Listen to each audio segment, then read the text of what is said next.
Welcome to episode of the Gripster Podcast. My name is Philip Matthew. I'm your host, and as always, I'm with my co-host, the iRacing Indy 500 champion, computer genius, a gentleman and a scholar. His name is Joshua Fine. What's going on, man? Hey, doing great, Phil. Of course, great weekend of racing here between IndyCar, F1, and NASCAR, and lots of other things going on in the world of motorsports. So, ready to get into it. Yeah, we're going to be discussing the Indy cars at Barber this past weekend, which saw Alex Palou get another victory, but it wasn't as straightforward as it might have been if the stats may show. In the Cup Series, William Clyde Elliott II gets another Martinsville win for Hendrick Motorsports, first win for the new Chevy body after Denny Hamlin dominated. O'Reilly's series was Justin Allgaier, so continuing his momentum. At the Japanese Grand Prix, it was Kimi Antonelli, won the pole, didn't have the best start, but utilized a safety car intervention for Ollie Bierman's massive wreck near the spoon curve to pit and then take the lead over and go on to a second consecutive victory and go into this break, first month-long break of the season with the points lead, becoming the youngest ever driver to lead the points in Formula One. We'll get into Indy next, which took place last week at Barber. MotoGP and Moto2 was at Coda.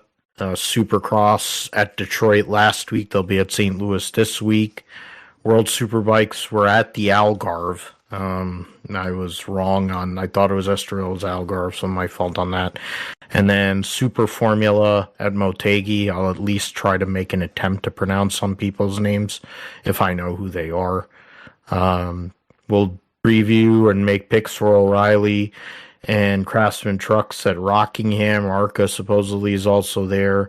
How do I know that? Because Squirrel will be supposedly running that race after running in the ARCA race at Hickory, which was quite a motley crew of drivers. Holy mother of God. After you got past about two or three of them, the kid whose dad runs Cookout, who runs for JGR, and then Tristan McKee, who runs for Spire. I mean, and then Derek Nealon, the spotter for Kyle Busch.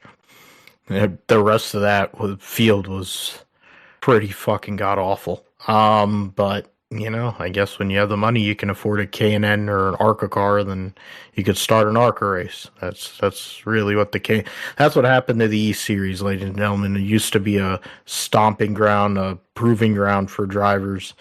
Now you could literally just be going and be an ass scratcher and go and write a check and say, hey, NASCAR, can you approve me for a license, and get in there. But speaking, well, I guess we can, it's a bad reference, but Cletus will be trying to make his O'Reilly Series debut at Rockingham. I'm not sure about the weather for this weekend. He'll need to make it in on time because he doesn't have points. So we'll see. We'll talk about that.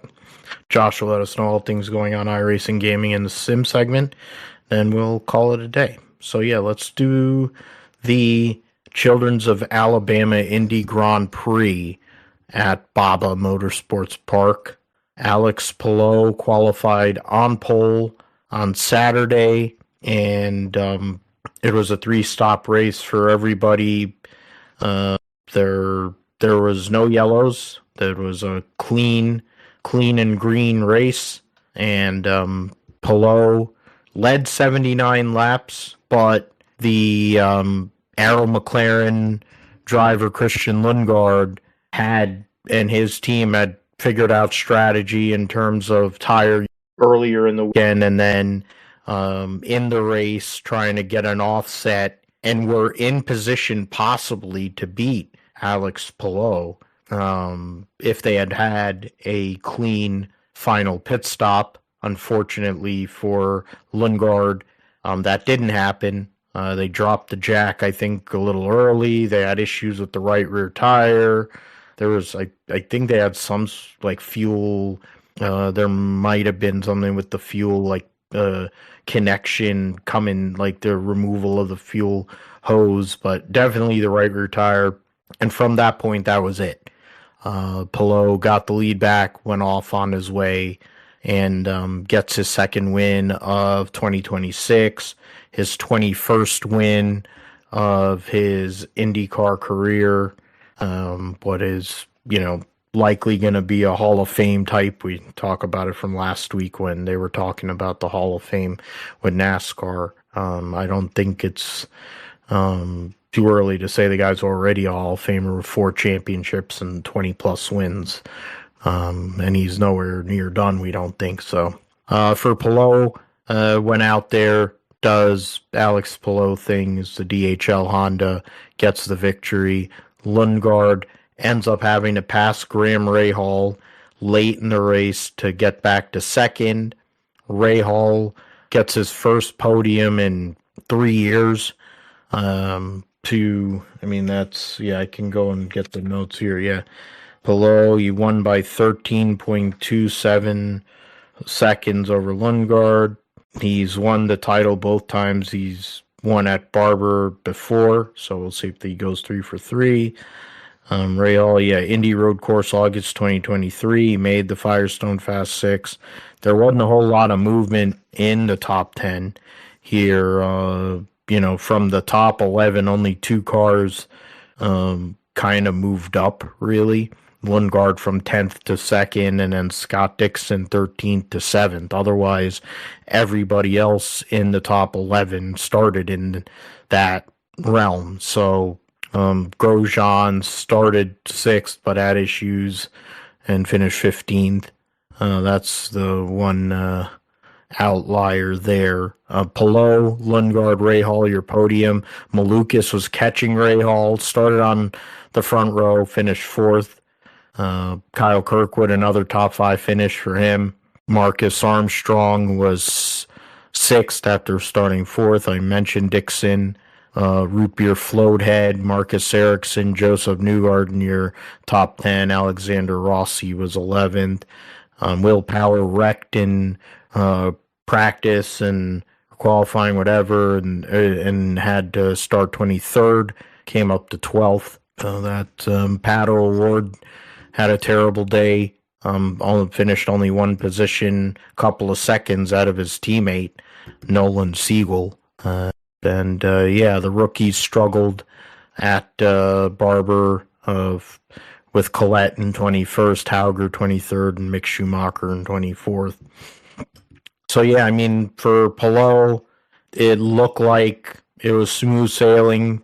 I think one of the middle stints there where they were trying to manage a used set of reds, he lost some time, and Lundgaard was able to make up, or he was on a used set of primary tires, and Lundgaard was on reds, made up time, was trying to get that offset, and it looked like it was going to work, but in the end, they had a pit issue, and Alex Palou being Alex Palou.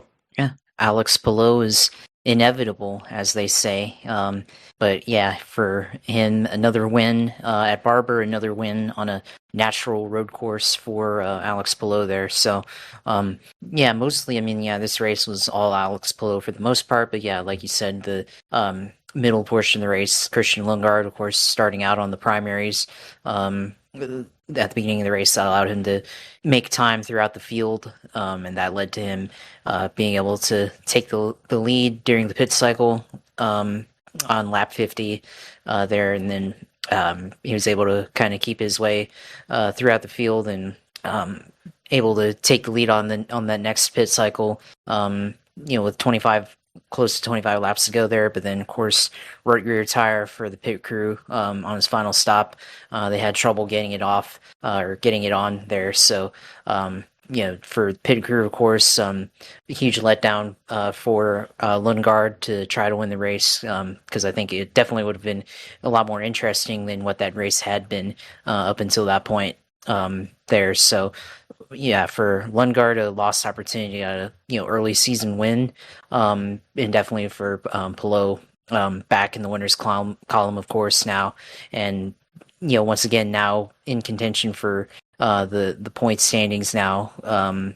As now we've had 4 races here in the season now, so yeah, for Palou, 2 points behind Kyle Kirkwood here, so yeah, still not the point leader, of course, but momentum for him right back into it after the somewhat rough start that he had at Phoenix there when he wrecked out, and then last race at Arlington, of course, overtaken in the final stages by Kirkwood here, and now only 2 points back. So yeah, momentum swinging back in his direction, of course.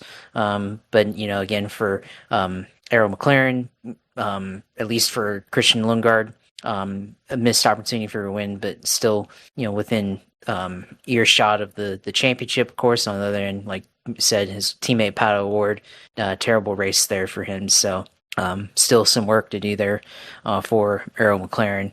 But yeah, I would think we'd be remiss to not mention Graham Rahal, of course. Graham Rahal, first podium since 2023 at the Indianapolis Road Course. That season finishing second to Scott Dixon in that one. And then, here, not quite as fast as Alex Palou, of course, but was in second for a good majority of the race. And then at the end of the race, was able to still get third. I think Lundgaard was a little bit better on pace there at the end and got overtaken there for second with about 2 or 3 laps to go, and then really had to fight to hold on to third there at the end. So for Graham Rahal, of course, they haven't had the best results over the last 2 or 3 years for his team at Rahal, Letterman, Lanigan there. So for him, kind of the season that they've had to start off with, it's kind of the first 4 races have kind of been up and down in terms of the results. But if you look at what he did at Phoenix and what he did here at the Barber Motorsports Park, could bode well for the season. We only have 1 street course here, or 2, a handful of street courses here throughout the rest of the season, but there are more road courses here on the schedule, and certainly more ovals for him to contest on. So could see some interesting results here for Graham Rahal and some of those tracks coming up. So we'll have to see what he's able to produce here as we go throughout the season and everything. So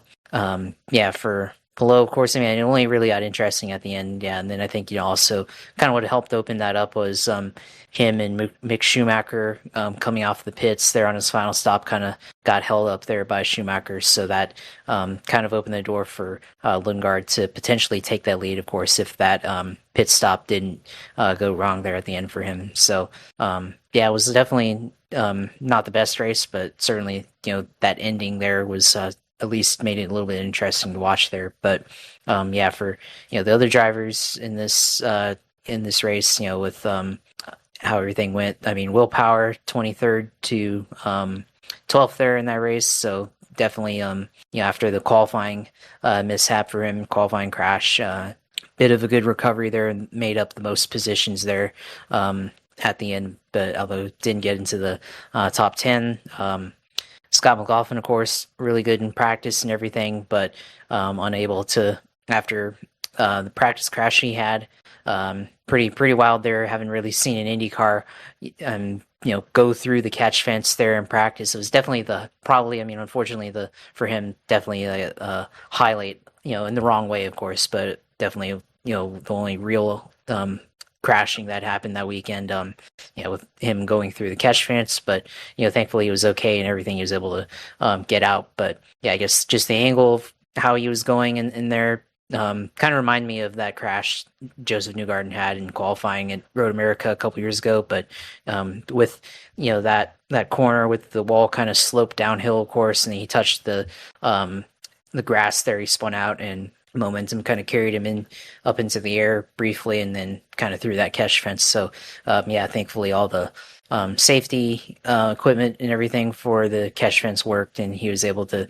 not leave the track there completely and, go on the other side of that catch fence and go for, a little bit of a ride there, which could have been worse, but he was able to get out and, continue on and, get ready for qualifying there. So, but besides that, yeah, it wasn't as good of a result there for the weekend there with that, but, thankfully it was okay. So, yeah, I mean, now we're kind of in the swing of things here, and now we have a couple weeks off for IndyCar and everything. So now, Long Beach Grand Prix, and certainly, an opportunity. I mean, for these two guys at the top of the standings, Kirkwood, of course, are really good at street courses and has won the Long Beach Grand Prix in the past. Of course, Alex Palou also fairly good on street courses, won the opening race here this season at St. Pete. So, two of the top guys here going into one of the marquee races in the calendar here at Long Beach coming up. So should be interesting as that race develops and those two guys go at it. So, yeah, we're getting here into the swing of things here in IndyCar for sure. Yeah, 4 races in a month. It was interesting compared to what IndyCar scheduling has been in the past. Now we're going to have a little bit of downtime, a few weeks between Barber and Long Beach, then a couple of weeks before the Indy Road Course. But once they get into the Indianapolis 500, then there's going to be a little bit more of a pace of more weekly racing for the IndyCar Series. Things are going to pick up a lot from the Indy 500 on through the early September. So we'll see how that goes. But a good respite for the teams that are working their butts off to get these cars out on the racetrack. Kirkwood, as Josh mentioned, still leads the points, has finished in the top 5 in all 4 races. Palou, and with 1 win. Palou has 2 wins, first one to get to 2 wins, and 3 top 5s so far, and has led the most laps. Lundgaard, with his second place finish, stays or is in 3rd. Malukas in 4th, 3 points ahead of his teammate Joseph Newgarden. Pato Award falls to 6th. These are all the drivers that have over 100 points so far. Scott McLaughlin, Marcus Ericsson tied for 7th in points. Marcus Armstrong in 9th, and Scott Dixon in 10th. Marcus Armstrong and Dario Franchitti, they were having quite a conversation on the practice show. It was kind of funny. I saw a clip with G. Johnson or whatever. Where he got a bunch of Dario's friends at St. Pete to go and come and do a roast on him, which that was cute. Rahal up to 12th. He's only 3 points out of the top 10, which is, of course, Scott Dixon. And then Will Powers a further 5 points behind Rahal there. And we'll see those guys at Long Beach. Okay, let us move over to the Cookout 400, which was pretty processional, relatively clean, not a whole lot going on, typical of a lot of the races at this track with this next-gen car. Denny Hamlin led 292 of the race's 400 laps, but strategy by Alan Gustafson for Chase Elliott. And then late race, the last restart there, triggered by a wreck caused by Darrell Wallace Jr., taking out a few cars in the process, gave the lead to William Clyde Elliott II. He led the last 70, what was it? He led the last 72 laps in the race and held off Dennis Hamlin there to get the victory. First victory, as I mentioned, for Chevy, the new Chevy body. First victory of the year for Hendrick, etc., etc. Elliott getting his 22nd career Cup Series win. I think it's his 2nd or 3rd win at Martinsville. Elliott over Hamlin. Logano recovery after terrible Darlington continues his top 10 streak. Now 11 straight top 10s at Martinsville. Keebler Gibbs, William Byron, Ryan Blaney, Christopher Bell, Gumby Cindric, Larson, Josh Berry started third. He ended up 10th. Shane Van Gisbergen started 5th, got stage wins both stages, finished 11th. Priest was 12th. Not based on those 11, there really wasn't a whole heck of a lot of movement. I mean, Blaney made some ground. The biggest movers of the day were Brad Keselowski. It looks like there were 10 positions from 23rd to 13th, and then Chase Briscoe, who started 27th and finished 14th. Multiple times he was a lap down, had to get the lap back, so it was a long day for him. Tyler Reddick ended up getting stage points in both stages, but only finished 15th, and a off day for the 2311 team. In terms of leaders, there were only 6 leaders of the race, and outside of Elliott and Hamlin, nobody led more than 14 laps. Once you get past Reddick, nobody else scored stage points, so there goes that. Strategy came into play. Bubba had made a mistake that, Freddie came on there, the door bumper clear, and said we can't be doing that. Bubba was not happy on the radio with Charles DeNike when they were telling him stuff. The engineers were telling him stuff they had to do with the car. The car wasn't handling well.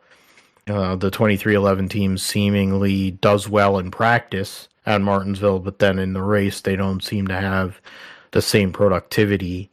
For Reddick, he limited the damage, I guess, points-wise for him. But for Hamlin, lost opportunity there after dominating the majority of the race. I had one segment where I guess he was a little bit off, but otherwise had been the car to beat. And Clyde goes out there and gets the victory there at Martinsville, gives Hendrick their first win. It's the longest they said that Hendrick has went without a win in I don't know how many years, but Clyde goes out there and gets the job done for Mr. H. Yeah, no, for Chase Elliott there, the earliest that he's ever won in a season to open a year, so good start to the year for him, of course, with this win here at Martinsville, of course, and what a better way to do it than at Martinsville for Team Hendrick there, so obviously their most successful story track that they've won at throughout their history of that team and everything. But for Chase Elliott, of course, took strategy, of course.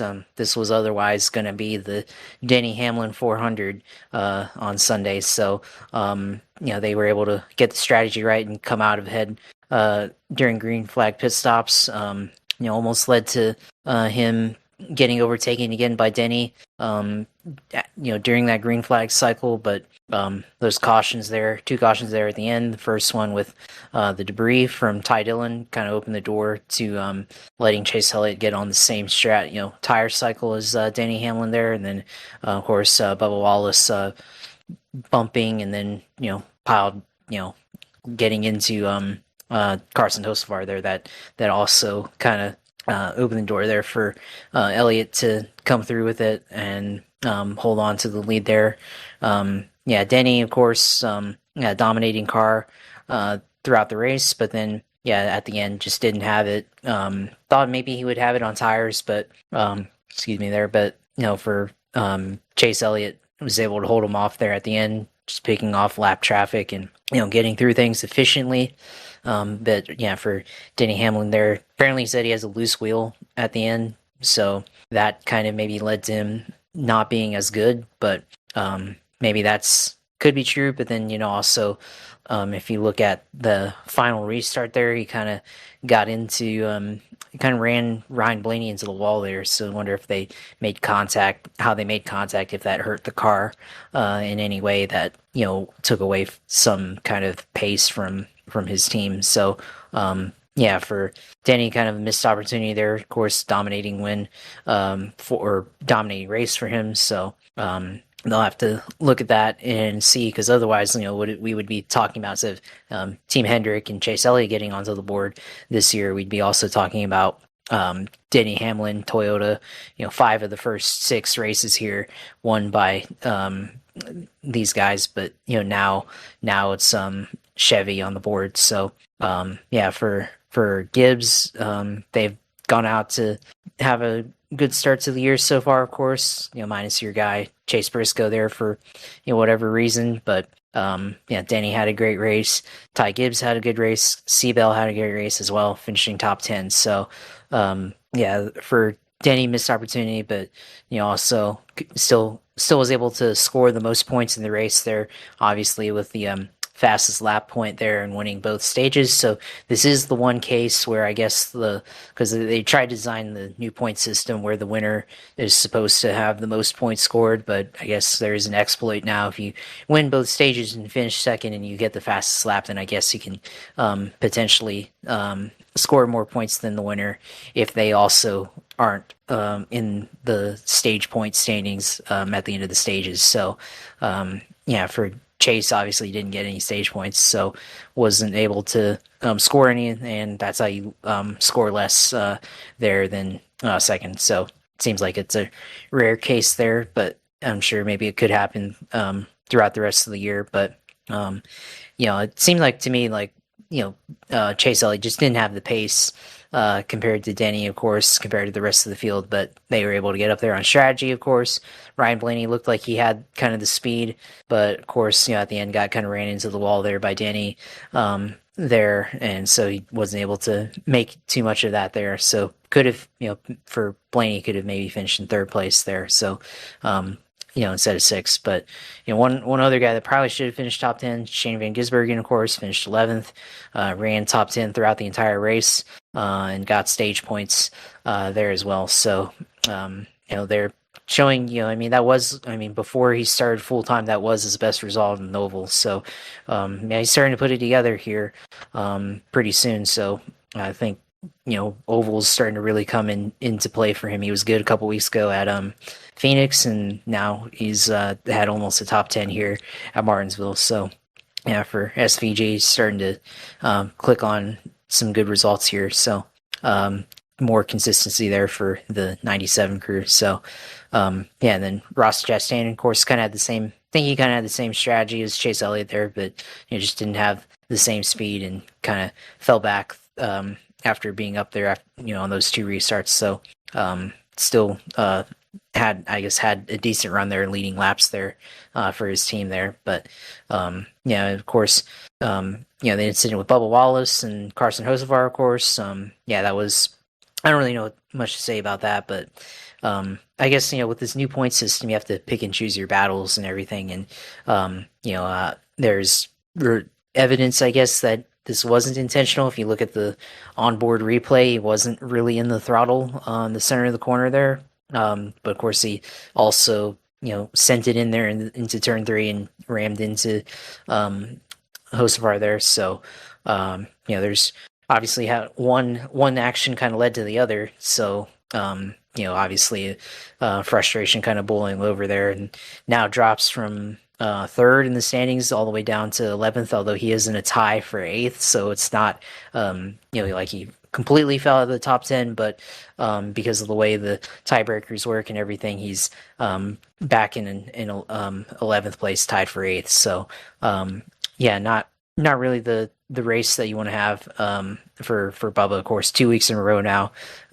Darlington, of course, had the incident where Denny Hamlin got into it with Eric Jones, and he kind of got a piece of that, and that kind of killed his day there. Finished in the 30s now, finished 36th, out of the race with only 1 point. So kind of shows you have to, in this point system, have to have consistency, and you have to put together good results week to week. That's that's why Reddick is up there. That's why Chase Elliott, of course, the win helps, but he's up there as well. Ryan Blaney up there. So yeah, for guys, the bottom half of the standings, you really got to put together good results. To be able to get your way up in the standings. Of course, Ty Gibbs, that's one example, was not in a good spot after their first 2 races of the year, and now he's up to 6th in the standings. So string together a good set of races, you could find yourself in a pretty good point standing spot if you can put together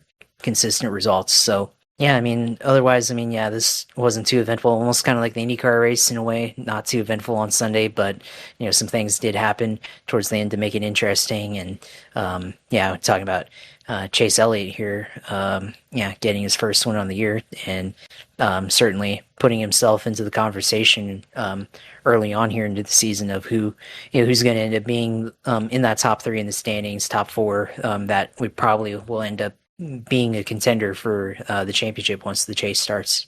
Yeah, he's definitely going to be in play. I think this format suits him to a T. And once they figure out this new body style on the different types of tracks, he's going to be dangerous. Coming out there, Gustafson and him make that move and they make a good restart, go out there and get the win. But they've been up there weekly. Even going all the way back to the 500, he was leading the race with half a lap to go. He was leading the race coming off of 4. So it's like he's been up there all year. He may not have been the fastest guy, but he's been up there and maximizing those results. You mentioned it with Bubba, 2 straight 30-plus finishes. Briscoe is proof of that, where, you can run up front and then not get any stage points and then fall and finish tailback, and then you just completely implode your day and then you lose tons of points. And even yesterday, I personally now, this is the latest example where I feel like there's something going on with the 19 car where they're not giving them the best stuff. It's almost like they swapped the stuff with Ty Gibbs because Chris Gabehart blew up his spot for being a dick and a spoiled piece of crap. And then all of a sudden, now the guy seems like he can actually drive a race car conveniently. And then Chase Briscoe, who last year won 3 races, was qualifying on poles left and right, was coming off the truck reasonable on a regular basis, now can't hit the side of a barn, and he's driving around with his buddy Noah Gagson. Come on, man. I get that Johnny Morris is very loyal, and he's a really big sponsor in this sport. So I don't think they're going to give up on Chase, and I don't think he's giving up, or James Small, or any of that. Maybe they don't have the best handle of this short track package, maybe, but I would say then why did they run well at Phoenix, and then why did they run well at Oda before they had issues? Then Darlington last week, he was running up front until right late in the race, and then it's just not finishing. Yesterday he did finish, but the problem was most of the day was just a cluster. Vegas was a cluster too, but he finished. So if he's able to get out of his own, if they're able to get out of their own goddamn way, they can get top 5s, top 10s, be up there with the rest of his team. It makes me nauseous knowing he's behind Keebler Gibbs, because I don't think Keebler Gibbs is that good. And I also don't think that they're giving him the same stuff. If they were giving him the same stuff, then we wouldn't be having this conversation, because I think he would have finished at Coda, he would have finished at Phoenix, and he'd probably be in the top 10 in points. But at least there's a week off there for Bubba, also a week off to be with his new baby daughter and Bex and celebrate Easter, reset for his team, reset for the 19, come back at Bristol and start that next run of races with a positive spin, and go from there, because that's what you got to do, really, after what they've been doing here recently. Reddick, I think he might have lost a couple points in the end to Blaney. That's about it, really. Still 95-point lead. So yeah, Blaney now is 82 points behind. So lost 13 points to Blaney this past weekend. Hamlin gets now into third, 94 points back. Chase Elliott is fourth, so all the winners so far this year in top four in points. So I guess there is something to be said about winning. Byron, fifth. Gibbs, sixth. Bell, Keselowski, Larson, Busher.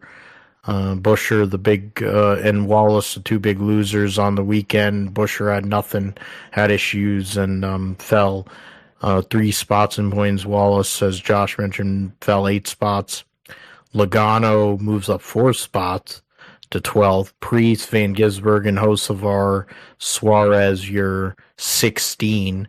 All 3 Spire cars now are clustered together within 13 points of each other. Hocevar, Suarez, and McDowell. Cindric moved up 3 spots to 18th. Briscoe moved up to 21st in points. Forget the math there. 40 points out of 15th. 36 out of 16th. So yeah, and then I think it's like 75 out of 8th. That tie for 8th there, which is a full race, basically with stage wins and a race win. Not a complete race if you get the fastest lap too on top of it, but basically that's there. So right now that's the difference, 75 points from 8th to where Briscoe is in 21st. So I mean, he may not make it up at Bristol in a couple of weeks' time, but a good run at Bristol to start that momentum, and at Kansas could give him an opportunity before they head to Talladega, where he won last year in the fall. Some of the other guys, I mean, I'm trying to look at who. Kyle Busch 24th. Where are we at? Zilich 33rd. And yeah, so that's the points. All right, let's go to the O'Reilly Series here. No, so only one car is going to go home from Rockingham. I thought there was going to be 40, so 2 cars are going to go home. Only one is. The NFPA 250 seemed like a demolition derby, but even with that, Justin Allgaier led the most laps, 114, won one of the stages, and won the race. So went out there, gets his 31st win, tying Jack Ingram for wins in the O'Reilly Series. Corey Day was second, Sammy Smith third, Sheldon Creed fourth, Lee Pulliam, making his O'Reilly Series debut, was fifth and led the second most laps in the race. Hank Hill won stage 2 from 26th to 6th. Dean Thompson 22nd to 7th. Ross Chastain started tailback because of unapproved adjustments, finished 8th. Ryan Sieg 9th, and Brent Cruz finished 10th. Parker Retzloff continuing his strong start to the season with an 11th. There were 25 cars on the lead lap. Other guys scattered through that got some stage points. Jesse Love in 12th, Taylor Gray 13th, Anthony Alfredo 15th, Bruckshot Jones 18th, William Sawalich 20th, Sam Mayer 23rd, Raja Carruth, who got into it with Jesse Love, finished 25th, Harrison Burton, who was part of the carnage that was caused by one of the restarts with Lee Pulliam, finished 26th, Carson Quapple 28th. So that's the stage points there, scores, but I mean, there were 14 cautions for 153 laps, so 61% of the race was spent under yellow. Honestly thought that the change to the points might assist in making the racing maybe a little more cleaner, a little more logical, but yes, when they go to Martinsville, if it's not a Cup Series race, I think, or a modified race, even a Mazda MX-5 Cup race is cleaner than what these guys are doing. When the O'Reilly Series and the Truck Series goes there, it's like Mario Kart. Honest to God, like it is just straight up demo derby crap like you'd see on one of Cleet's videos. Like that's literally what we're getting.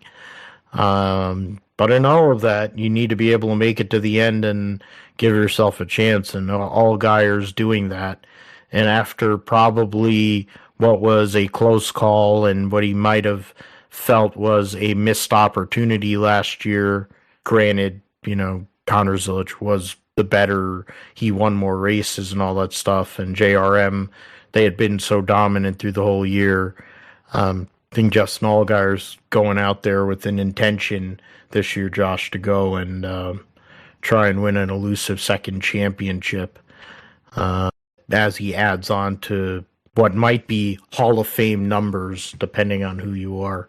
Yeah, I was thinking about that, with the discussion over the past week, of course, with whether Justin Allgaier is a Hall of Fame driver or not, based on his Xfinity career or O'Reilly Auto Parts nationwide career, right, and all that stuff. And he's certainly been one of the best drivers, since he went to Junior Motorsports in this series. So it's definitely a fair topic of discussion to have if he's Hall of Fame per his numbers in this series, right? And of course, the greater argument was whether it's the Hall of Fame for just the Cup drivers, or is it everybody?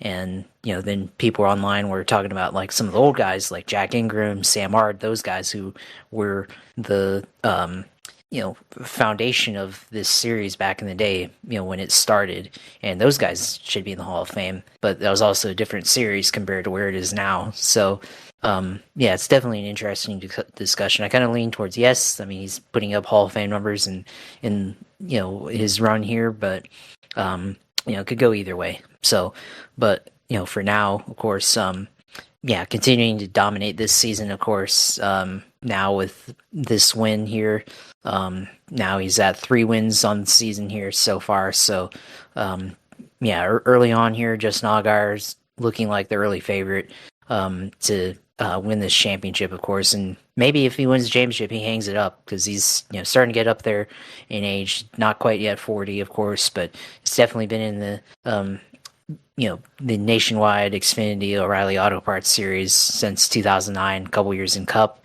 that didn't pan out, and then back to this series since 2016 for Junior Motorsports. We'll see how long he decides to continue racing, but at least on Saturday, of course, he's playing Super Sub right now for the 48 car and Alex Bowman on Sundays right now, but certainly O'Reilly Auto Parts Series has been the guy to beat so far this season. So he's definitely up there, and I think definitely the favorite right now. But as far as the other guys in this race, Lee Pulliam probably could have won this race, maybe should have won this race when you look at it, because was definitely up there in the lead at the end.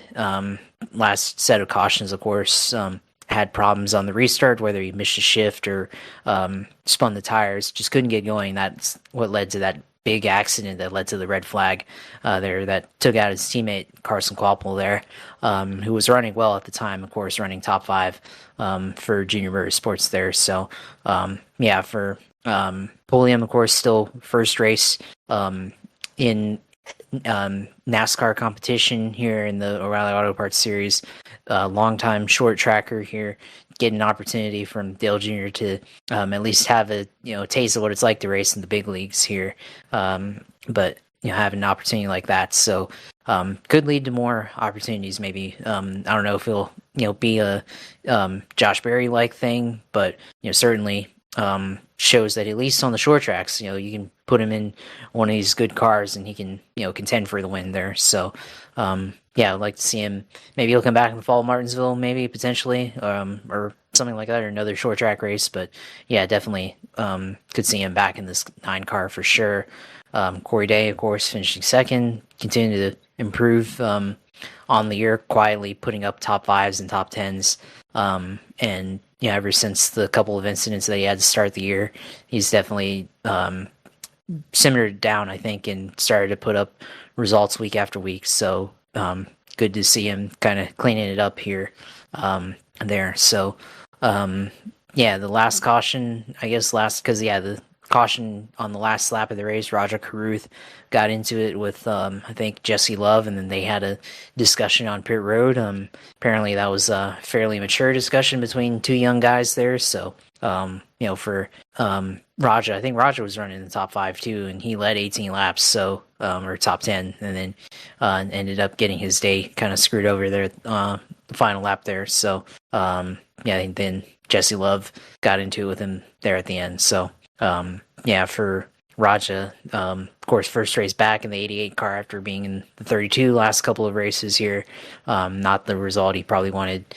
Track where he started second and definitely had a really good car for the day. So not the result he wanted there.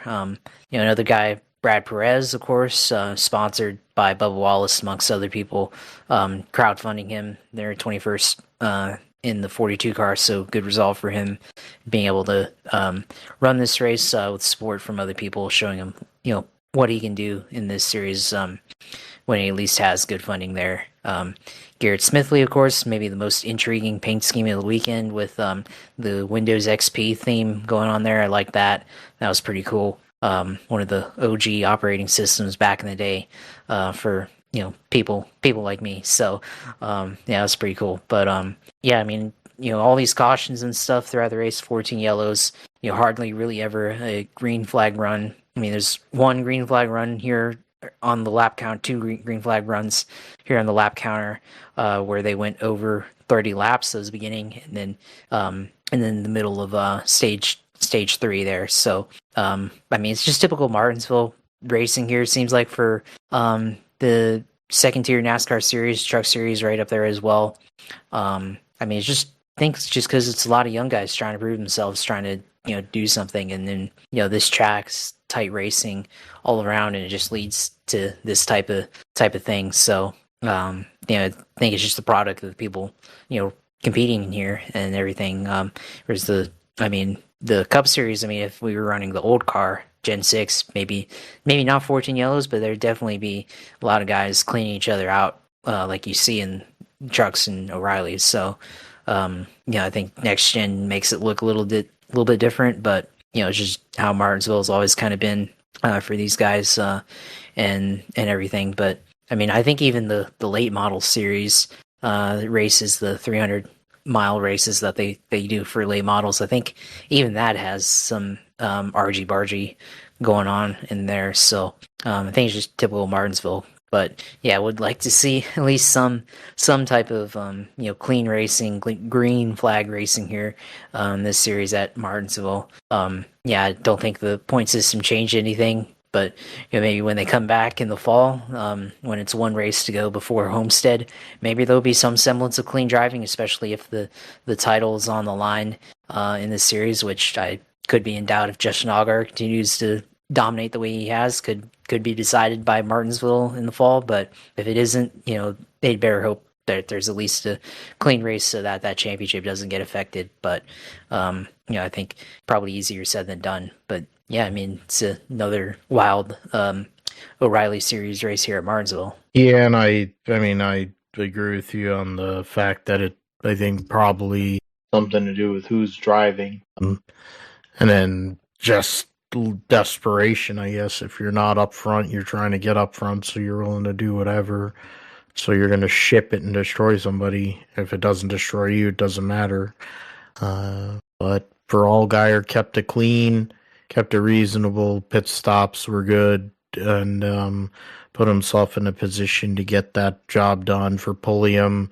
I agree that if he was able to get the gearbox and get those tires working the way he needed them to, the guy's been around forever. He knows how to drive. He was totally unintentional. He felt terrible.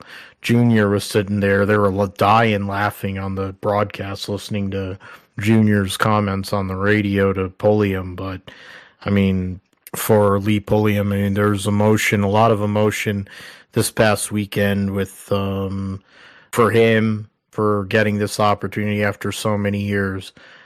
Gary Woodland battling with PTSD post having brain surgery, finally going back and winning for the first time on the PGA Tour since that, and since he won the U.S. Open, what was it, 7 years ago or whatever it was, 8 years, whatever it is. Then you had Boog Kroll winning the USBC Masters week after, being the number one seed and bowling one of the worst games and title match in a while and having to fade the best player in the world. So a lot of emotion, a lot of good stories and stuff like that for Pulliam. I hope he does get another drive, whether it's Richmond or Martinsville or something, whatever, somewhere. I think it would be awesome to see him back in a car. And then, for Carson Guapel, I think what might have been for him could have possibly gotten that win. Harrison Burton's had a brutal start to the year. He was running up there with a chance, and Dean Thompson ended up finishing seventh, so he would have probably been somewhere around there. Roger Carruth has to, when he's in that 88 car, needs to maximize his opportunities. So just like his mentor, mistake made that probably didn't need to be, and handled it well. Downforce Danny was getting in Rajah's kitchen there, threatening him, because that would be Danny Stockman. But we'll see how it all goes at Rockingham this coming weekend. Points heading into the race this coming weekend at the Rock. Allgaier leading the points by 92 over Jesse Love, 116 over Sheldon Creed. Hill, Quapple lost 2 spots in points after the wreck there.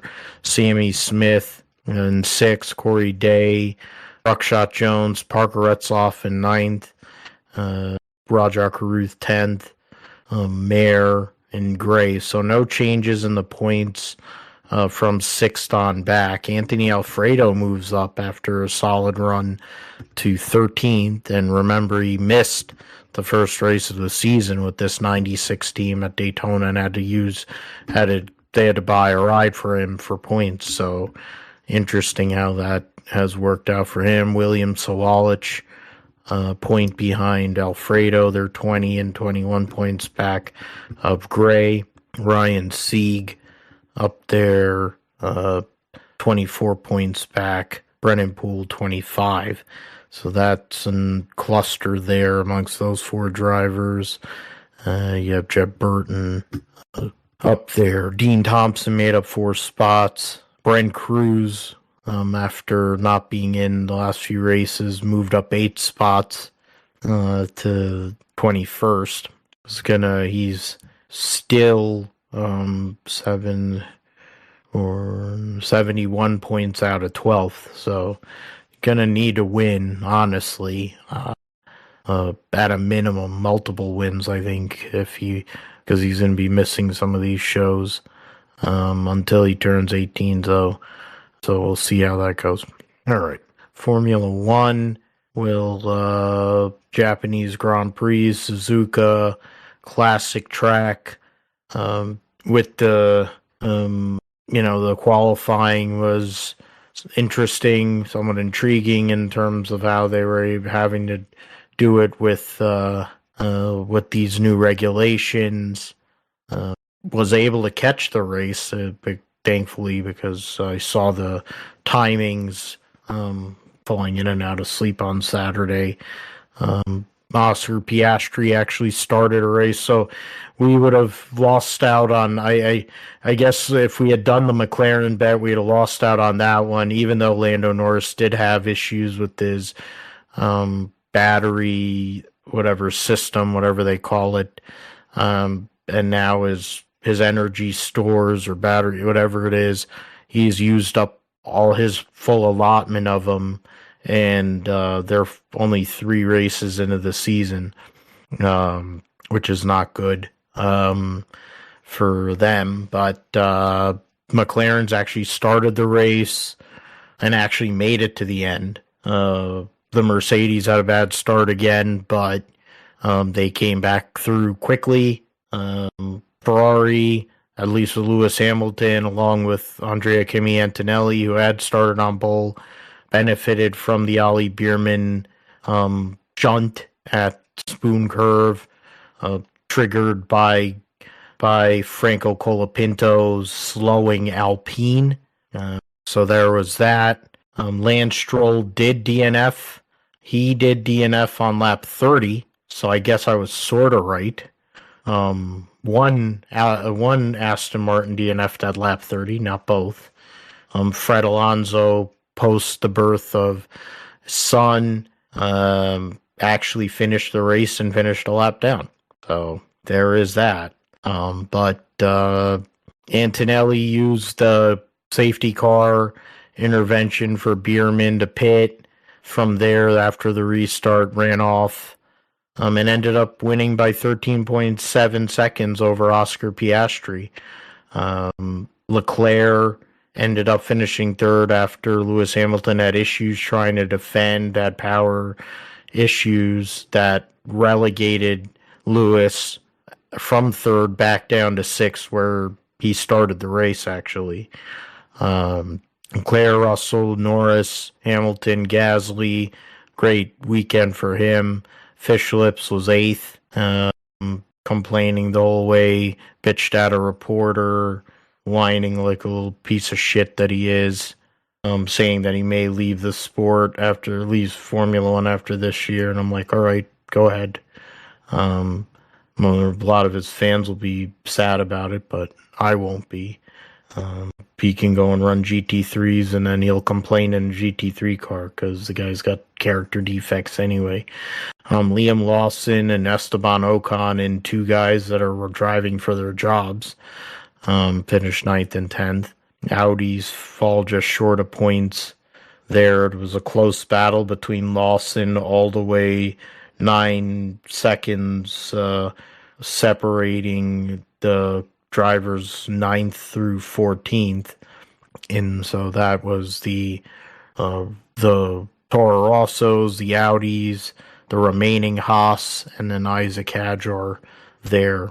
But Kimi Antonelli was able to go out there. He did get the pole, take advantage of George Russell having some struggles.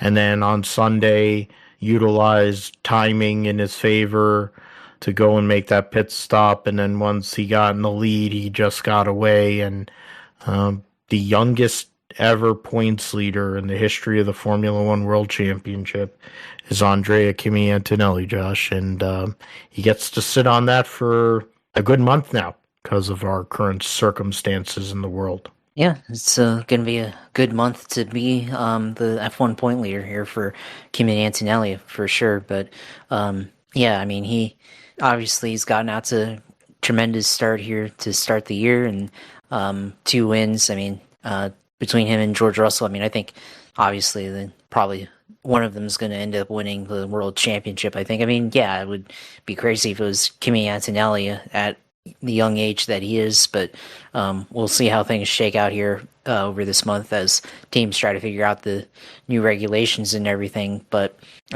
yeah, what he was able to do on Sunday, yeah, he was able to win the race and do it quite handedly. So it was yeah, another race where Mercedes, the engine package that they have compared to the rest of the field, they're continuing to able to dominate the races like they usually do, but at least with guys like Piastri, who hadn't had a start, but now this race they were able to finally get going here and lead laps, and have at least a shot at the win. That certainly a positive from, especially with McLaren there, what they have gone through the last race not starting, and then Piastri not starting his home Grand Prix. So bit of a recovery there for him, of course. And then for George Russell, of course, the incident with Ollie Behrman there, DNF, I think that kind of hurt him there in the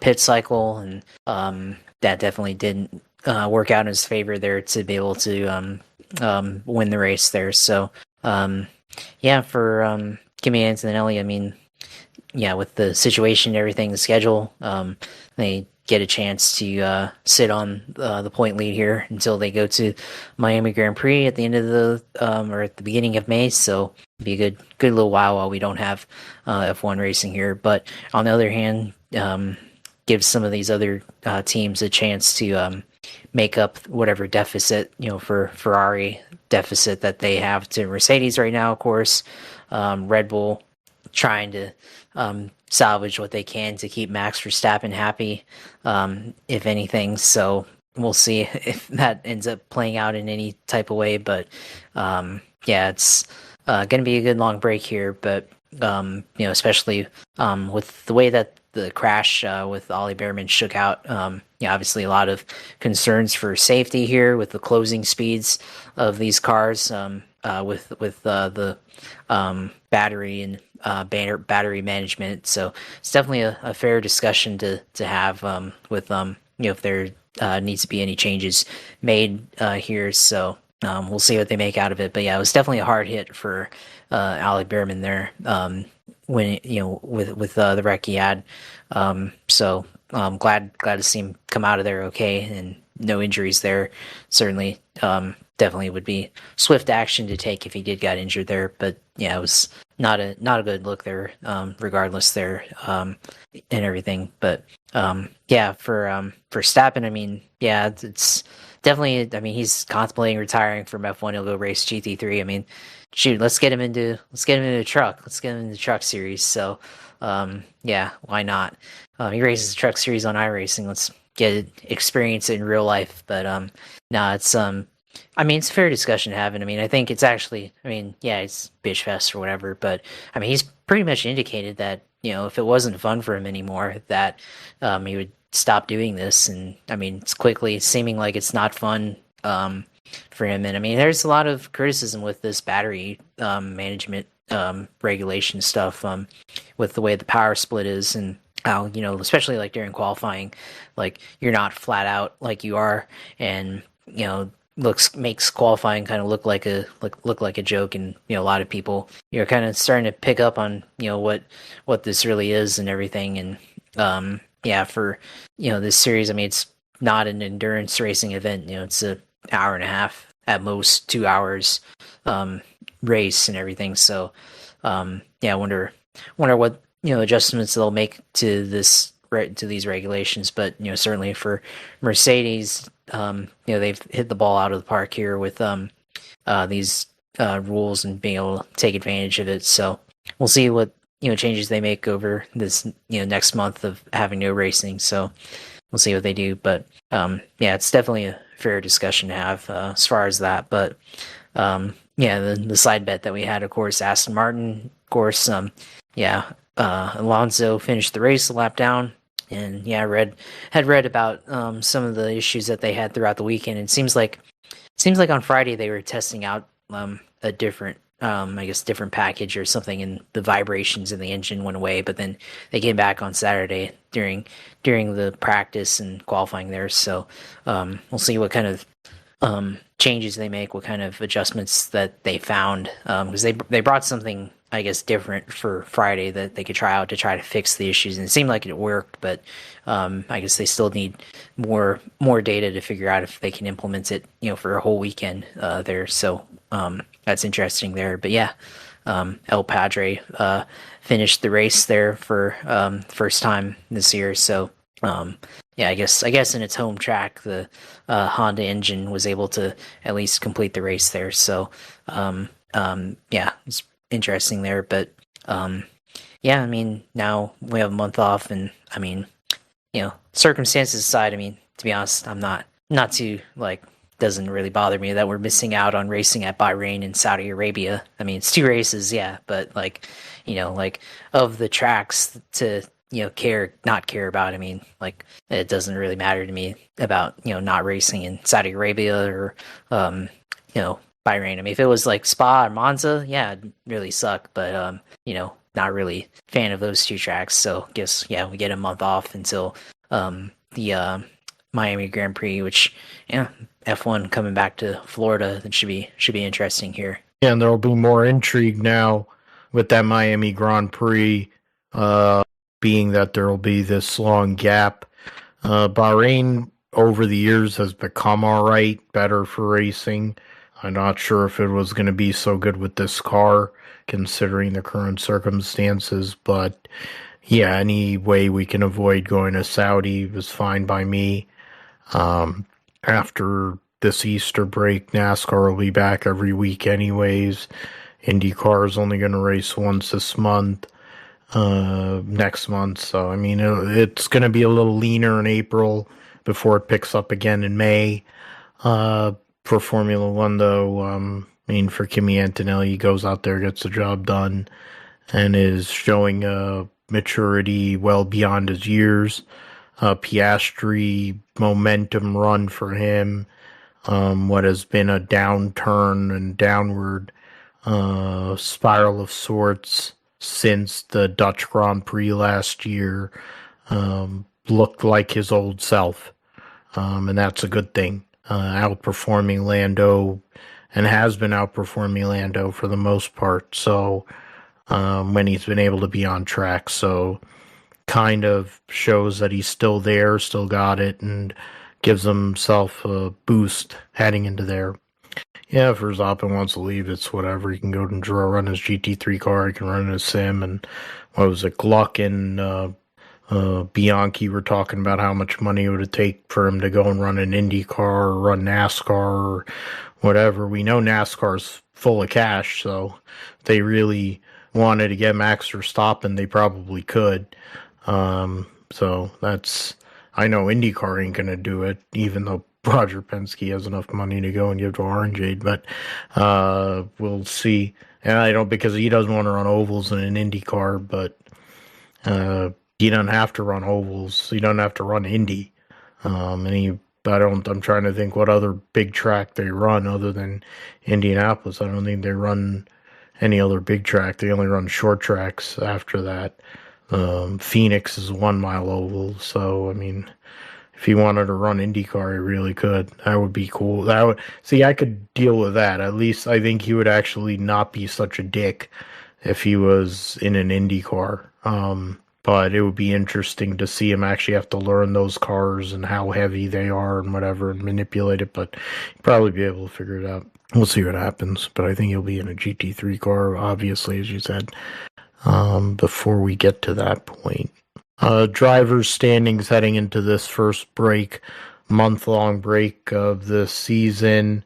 Antonelli 9 points ahead of Russell. Leclerc 8 points ahead of Lewis Hamilton. Then the two McLaren. So Mercedes, Ferrari, McLaren won in position in the first 6 spots. Piastri, with that second place finish, moves himself up to 6th in points. Bierman falls down to 7th. Gasly in 8th. Fischlip's 9th, 2 points ahead of Lawson. Lindblad and Hajar tied 11th and 12th. Going into this break, Hulkenberg still hasn't scored a point. Neither is Albon. Both Cadillacs and both Astons. Well, that takes the drama out of it. Cadillac, of course, the better finish, so that puts them 10th over Aston Martin. Williams only has 2 points. They're tied with Audi, 8th and 9th. Red Bull only has 2 points more than Toro Rosso. They're 6th and 7th. Alpine is tied with Red Bull for 5th. Haas is 4th. And then, as I mentioned, Mercedes, Ferrari, McLaren, your top 3. 45 points gap, Mercedes over Ferrari. Then 44-point gap between Ferrari and McLaren. So there you go. That is Formula One. Done and dusted for a month. We'll go to the roundup here. And doubleheader, first doubleheader of the season. Anytime they run at a permanent road course. So the results of the weekend there in Alabama, Grand Prix of Alabama, race 1 was Nikita Johnson over Enzo Fittipaldi, Taimek Kusharek, Max Garcia, Miles Rowe, your top 5. Alessandro Del Tullio and De Tullio and Max Taylor started on the front row, but they got into each other and cost them. They ended up finishing 19th and 20th in the race. Pearson had issues both days, wrecked. Didn't even get out of the first lap there in that race. Otherwise, not a whole lot of movement. Ricardo Escoto from 13th to 7th, the one driver that kind of moved up. Jack Beaton 17th to 9th, the other one in race 1. And then in race 2, De Tullio led from pole, led every lap. Max Taylor finished second. Top 3 stayed the same. Nikita Johnson was third. Enzo Fittipaldi fourth. Kucharek was fifth. Jordan Missig sixth. Big mover Jack Beaton 15th to 9th. Josh Pearson started 9th but finished 14th. Max Garcia and Miles Rowe. Miles Rowe ended up hitting his teammate and affected both of their races. Ended up finishing at the back.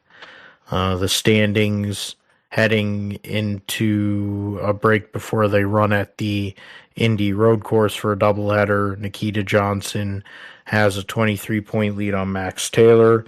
Kucharek is third, minus 33. Enzo Fittipaldi, minus 39. Alessandro De Tullio is fifth, 60 points back. Those are your top 5 drivers in points. Correa, Hughes, Missig, Rowe, and Seb Murray are top 10.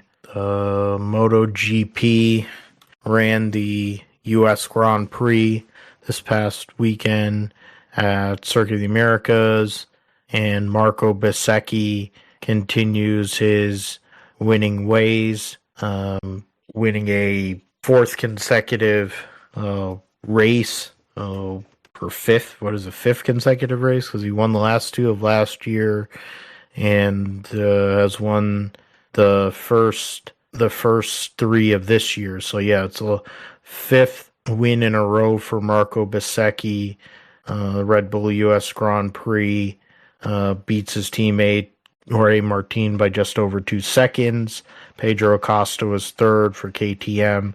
Fabio Di Gianantonio started from pole, finished 4th. Marquez 5th. Marc Marquez, Enea Bastianini, Alex Marquez, Raul Fernandez.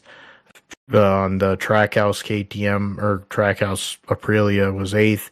Luca Marini, Pecco Bagnaia was 10th. The Ayagura had a chance to possibly get his first podium, ended up falling out. John Mir, I don't know if he crashed, but he seems to crash usually. The factory Yamahas, the 4 Yamahas finished at the back. Topak Raskadlioku ended up getting 1 point in 15th, so that's pretty depressing. Yeah, they're not in a good position there. The standings heading into Jerez for next race is Bezzecchi over Martin by 4 points. Martin had taken over the points lead briefly with his win in the sprint, but ended up crashing post-race too after the sprint, which is not great. Acosta, Di Gianantonio, Marc Marquez, your top 5. Fernandez, Algura, Alex Marquez, Bagnaia, and Luca Marini, your top 10. Enea Bastianini ended up moving up to 11th. So the results for the Moto2 saw Senna Agis getting the win over Celestino Vietti, Guevara, Alonso Gonzalez, your top 5. Joe Roberts actually got points. Look at that. Finished 9th. Welcome change after what has been a brutal recent trend here for him. Moto2, the standings for Moto2, Gonzalez has a 3.5 point lead on Guevara. Holgado is in third. Celestino Vietti in fourth. So really, those four guys right now, only 7.5 points separating those four. Munoz, Agus with the win moves himself up to sixth. Alonso, Eskrig, and Lopez and Ortola rounding out your top 10. Joe Roberts moves himself up to 15th in points after his 9th place finish. Salak is his teammate this year and has only scored 1 point. So he was still leading him before that. See them next at Jerez the end of April, so they'll have a month between races. So they'll be off too. That's convenient. Guess we'll be watching the UFL. Christ. Supercross was at Detroit last week, and the 250 main event saw Cole Davies get the win by 12.196 seconds over Seth Amaker. Joe Shimoda was third. Cody Schock, Henry Miller, Daxton Bennick, Nicholas Romano. He was from Queens, huh? Finished seventh. There are the riders that actually finished on the lead lap. Guy from Pittsburgh there, huh? Right. And then the 450 main event saw Ken Roxon get the victory by 7.79 seconds over Chase Sexton, making his return after injury on the Kawasaki.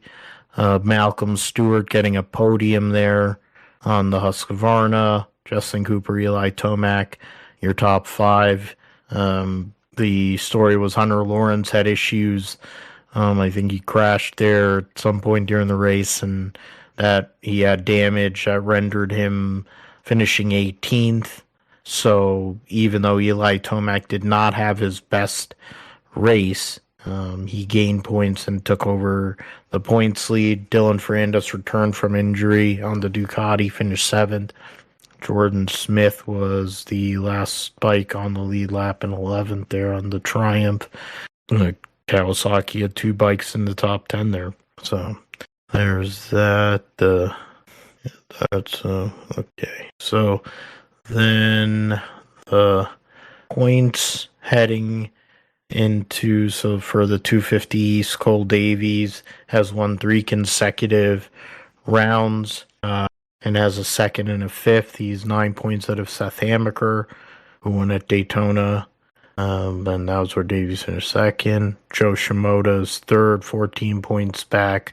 That's really the battle for the championship, honestly. I mean, I guess Daxton Bennick has an outside chance, but that's really it.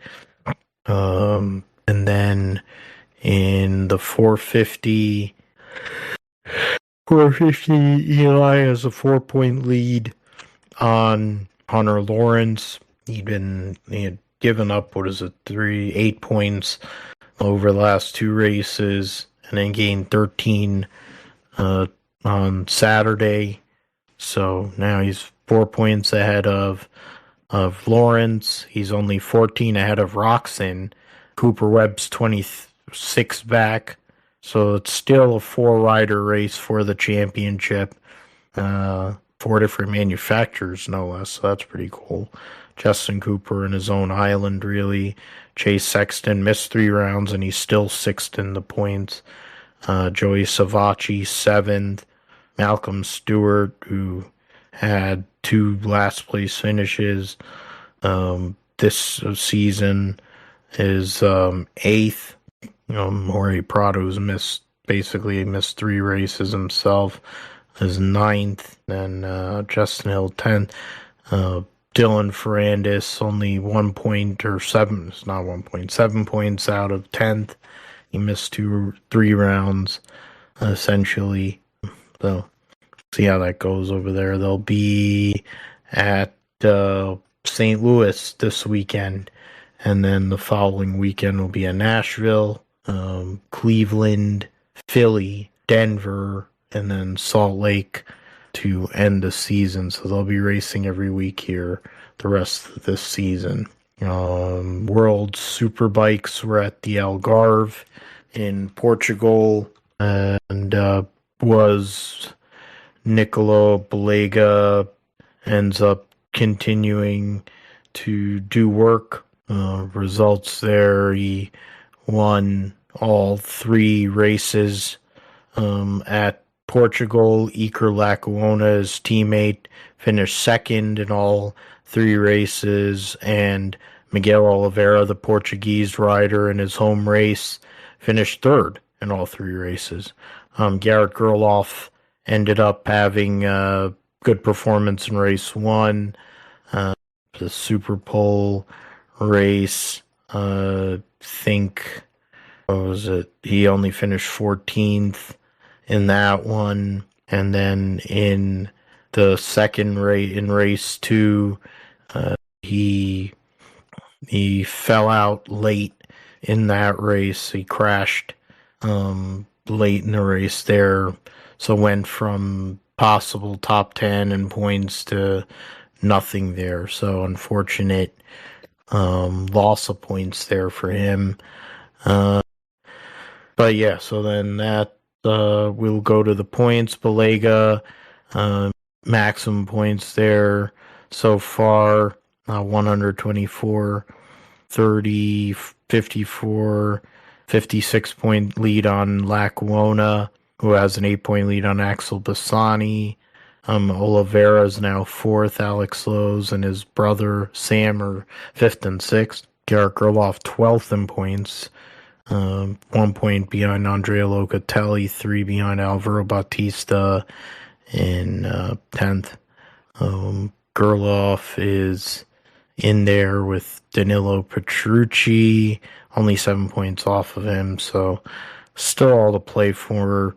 19 points behind Sam Lowe's. So could get up there in the top 5, but it's only a couple rounds into the championship. Their next race will be the Dutch TT at Assen before they race in Hungary, and they'll be busy in the month of May. So they'll have 3 races in the month of May there. So we're getting into, once they get into Assen, it'll start kind of picking up there. They do race at Estoril. Okay, so they race Estoril and they race the Algarve. Interesting. And then, what is it? It said Super Formula. Oh, this is going to be fun. Super Formula. Ayumu Iwasa was in Formula 2 over in recent years and past years. Luke Browning, the British driver. Ukio Sashara. Roman Stanek, okay, from Czech driver. Ota Kamui Kobayashi, who runs a Toyota program there. Charlie Wirtz, all right. I think that's Juju Noda, going by one name these days. Hideki Noda's daughter. Kenta Yamashita. He drives a Super GT, won the championship in 3 times there. Okay. Nobuharu Matsushita. Zach O'Sullivan, all right. Your boy Sasha Fenitraz, her team Toms. Igor Fraga, who's Japanese-born Brazilian driver, okay. Ren Sato. Most of these names aren't too bad, and then there are some international drivers there. Was it 1, 2, 3, 4, 5, 6 drivers that are from outside of Japan there, and Super Formula. Teams Yokohama. Calendar, driver changes. Cali Rovanpera. His withdrawal from the. Oh boy. Oh. Didn't know that Cali Rovanpera was diagnosed with benign paroxysmal positional vertigo. So now that's, I don't know if that's the same thing that Alex Bowman has, but we probably I'm asking what you Kiyos Ashahara Super Roman Stanek. Yeah, so there you go.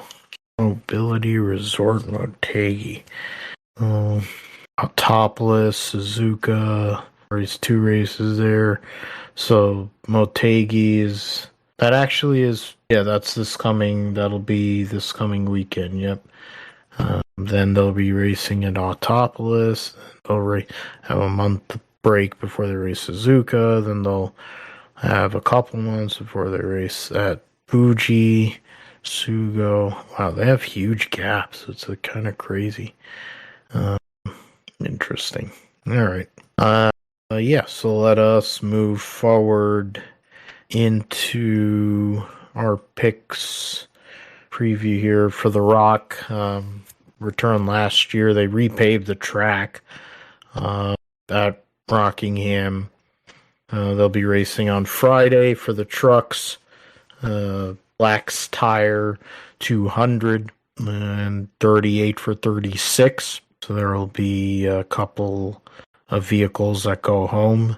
Oh, look at that. Cale Gale is a crew chief for Ben Rhodes. Interesting. Let's see here. So, Corey Heim will be in the 1 for Tricon. Luke Baldwin making his truck debut for Rayum.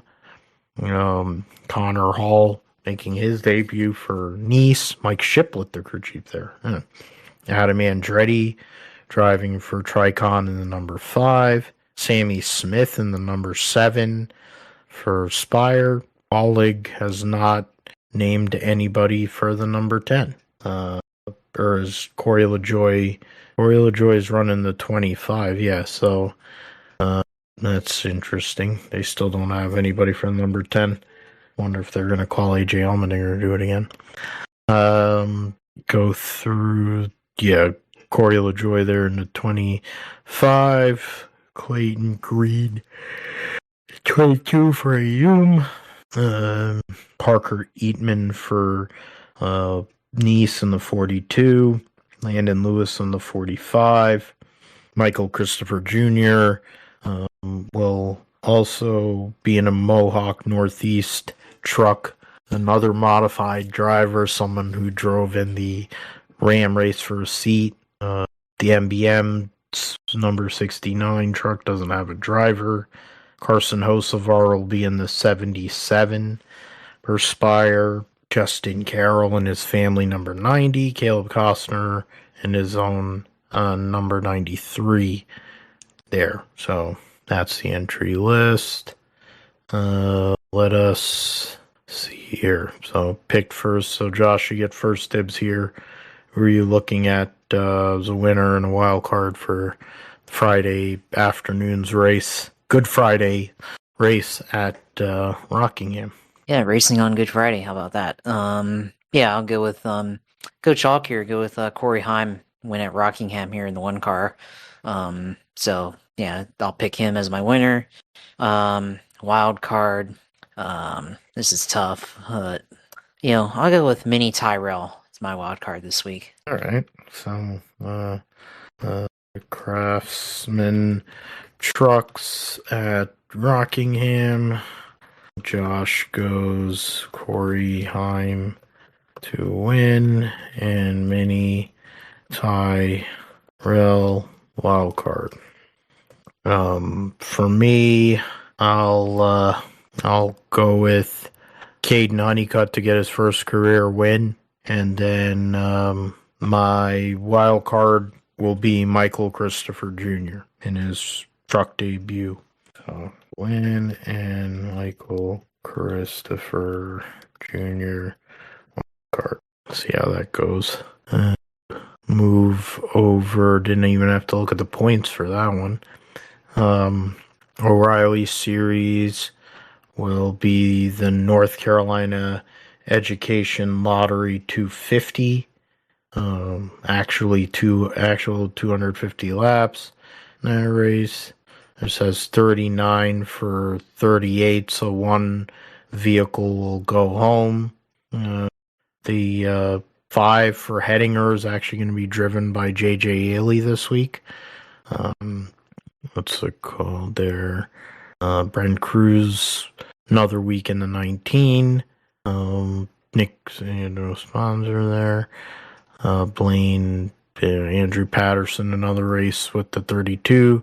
And then Cletus McFarland attempting to make the his O'Reilly Series debut with the Tommy's Express Car Wash number 33.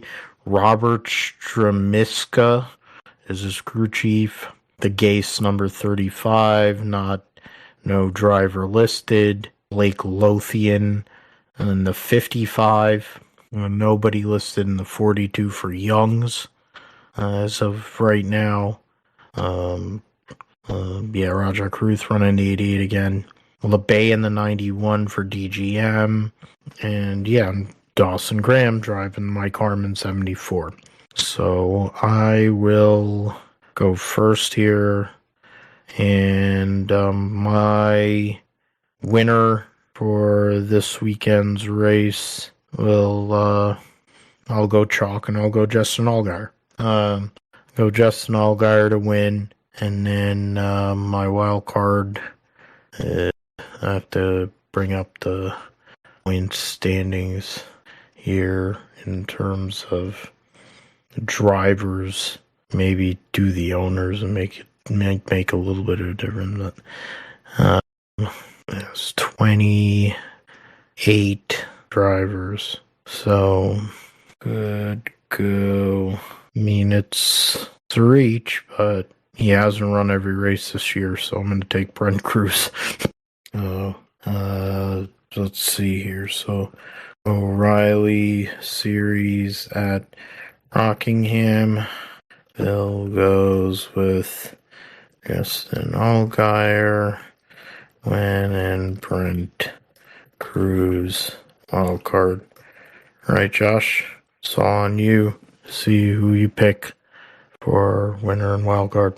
Yeah, I think for me, I'm gonna go with Corey Day to win his first career O'Reilly Series race here at Rockingham, and then wild card. Of course, he left one up for me here, and I'm gonna go and take Cletus McFarland here. It's a wild card. Let's see what he can do. I mean, I think he can qualify for the race at least, but let's see what he can do.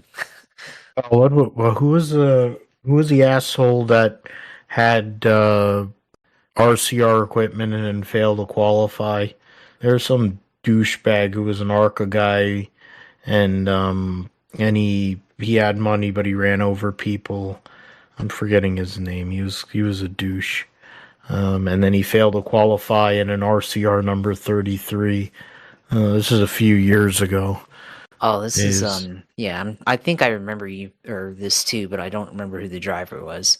I feel like it was at Michigan. I'll look it up while you tell us what's going on in the world of iRacing in the sim segment. Okay, yeah, that's a good plan there. I'm trying to remember that too, because I feel like I vaguely remember something on that one. But anyways, excuse me.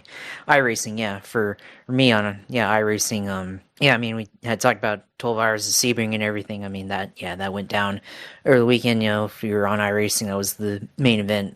But I wasn't able to get in on that one. I mean, first of all, didn't really have enough time throughout the week to practice or anything like that, and hadn't signed up for it with any other team there, but did run some laps on Sebring in the LMP2 car, try to learn, as I've really liked running the LMP2 car, but hadn't really run it on Sebring, but I did run some practice laps on like Friday night, try to see what I how to drive that track on the LMP2 car, and it was pretty enjoyable running that track, so just have to practice on that and get more comfortable in the LMP2 car overall to running that. But I did run iRacing though in general over the weekend.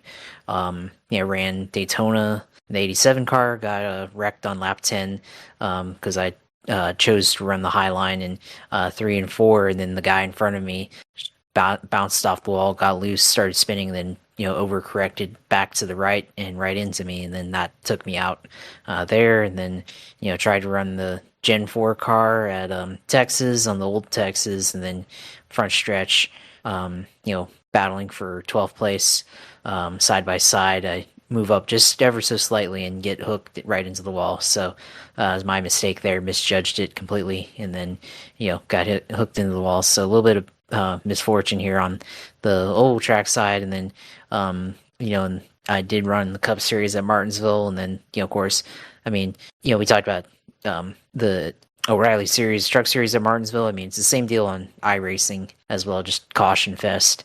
Barely any green flag runs or anything like that in a 55 lap race, Martinsville, for the NASCAR iRacing fixed Cup Series. So it was that's why I don't really run Martinsville that much.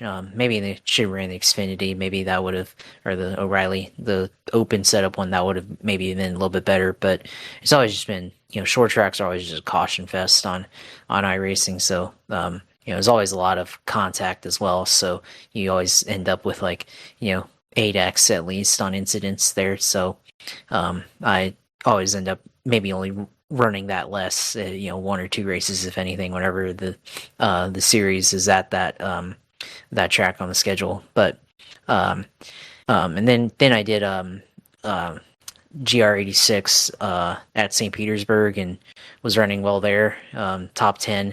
And then was it the one corner before Pioneer Park where they're all kind of flat? It's like the kink corner. Like these two guys try to go side by side, and then they took each other out, and the guy just ricocheted off the wall into me. So that was kind of a misfortune weekend of iRacing, just getting collected in other people's stuff. For the most part, though, could always do a better job of avoiding incidents. So always way to improve no matter what. But that was my iRacing weekend, of course. And then Saturday, Saturday was, I think, the main time slot for the 12 hours of Sebring. And then the way my weekend went, ended up going to the we talked about it offline. I went to go get my bowling ball fixed, so getting that drilled in right now, pick it up later in the week, and all that. So we might have to start talking more about bowling if I get good at it and everything, get into the league and everything like you are. So we'll see if we do that. But I've been bowling more times than I've been go-karting the past year, so that tells you something. I'm trying something else here. But it's a little bit less costly to go bowling, I think, overall, but than race. But try to be good at both sports that go in circles in a way. So trying to expand beyond racing and all that. But iRacing, I think this week on iRacing, I think Rockingham's on the calendar for O'Reilly, and the Truck Series. Let me just pull up the schedule real quick. Upcoming races here. Cars Tour at Myrtle Beach here. That's interesting. IndyCar Fixed Oval Series at Pocono. Toyota GR86 at Brands Hatch Circuit there. IndyCar, the other IndyCar Fixed Series is at Texas on the Oval. Sports Car Challenge C-Class GT4 Series at Sonoma on the Sports Car alternate course. The 87 cars are at the Milwaukee Mile. Production Car Challenge is at the St. Petersburg Grand Prix. Let's see here. Trying to look what else. Let's see. The GT3 Regional Tour America Tour is at Canadian Tire Motorsports Park. Got Arc Menards also at Rockingham this weekend as well. LMP2 Challenge at Hockenheimring. Trying to see if there's the Cup Series. The Cup Series, I guess now the Cup Series is on off week, so iRacing puts them at Las Vegas. So that's an interesting choice for off weekend, especially since we just went to Las Vegas like a couple weeks ago. So, or 3 weeks ago, whatever it was, for iRacing, or for real life NASCAR, which iRacing mirrors 90% of the time. So you'd think on an off week that they would try to pick a track where they NASCAR doesn't normally go to, or something like that. But that's interesting or anything like that. Yeah, and then I think there might be some residual series at Sebring this week as well for iRacing. But yeah, that's on the agenda for iRacing this week, of course. I think looking at the news for iRacing this week, March 31st to April 6th. Yeah, let's see. Yeah, I think a lot of weekly series that are off this week. Yeah, NASCAR Modified Tour is off this week. IndyCar iRacing Series is off. Next race will be at Long Beach for the IndyCar iRacing Series there. Let's see, what else? NASCAR iRacing Series. So I guess the NASCAR iRacing Series open setup and fixed setup is at Bristol. I guess, wow, that's this week. I guess during an off week, I guess they'll still have racing on the official full-length NASCAR series on there. So in addition to the short sprint series for NASCAR for the Cup. So yeah, that was for iRacing, of course. That's all we got this week. Of course, follow streams at usailor2 on Twitch. You can follow me on Twitter, JP Huffine on there, and then follow the YouTube channel, Gripster Podcast on YouTube, and then you can follow my personal photography page for racing and rocket launches, of course, at Josh Huffine Photography on Instagram. So follow me on there, and yeah, it's all I got for this week. Of course, limited action this weekend at Rockingham, though certainly be entertaining to see what Cletus McFarland can do in real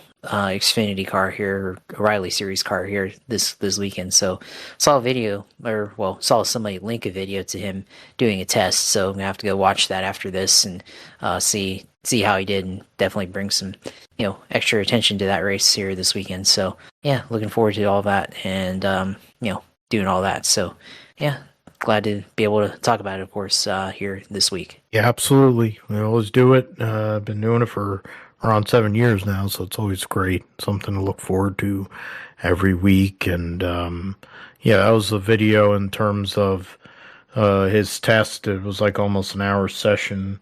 Stockman, Ty Dillon, all these people that are part of RCR were at that test. So it was pretty serious. Almost wiped himself out. He half spun there at one point, but otherwise it was a clean test. Ran 200 something laps in that test. All of this, of course, with the goal of trying to be able to run the O'Reilly Series race at Talladega in an RCR car, which, when you think about it, Jeffrey Earnhardt once upon a time almost won in a RCR car there a few years ago.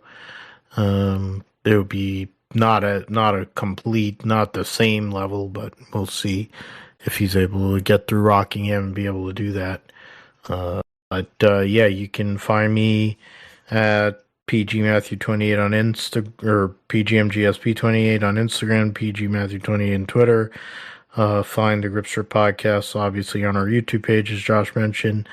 Gripster Podcast YouTube, and then GSP1428, PhilipGMatthew.com. You can also find me on Motorsports Reports, doing content for George and Jared and them. I was on the Grid Talk a few weeks ago for Japan. You can find the Gripster Podcast on podbean.com. So thanks as always for listening. Happy Easter to those who celebrate. There's other, of course, we got other Passover, and we had Eid a couple weeks ago there, so my bad, I'm not missing on that. But to you and your loved ones, thanks for listening. Thanks for subscribing, liking the whole bit. Tell your friends about us. And we'll be back next week for episode 310 of the Gripster Podcast to recap Rockingham for O'Reilly Series and Trucks. We'll preview Cup O'Reilly at Bristol the following week, and everything else going on in the world of motorsports, and maybe get some NFL draft coverage even in there too. We'll talk about it on the Gripster Podcast. So for Josh, I'm Phil. Thanks for listening, and we'll see you next time.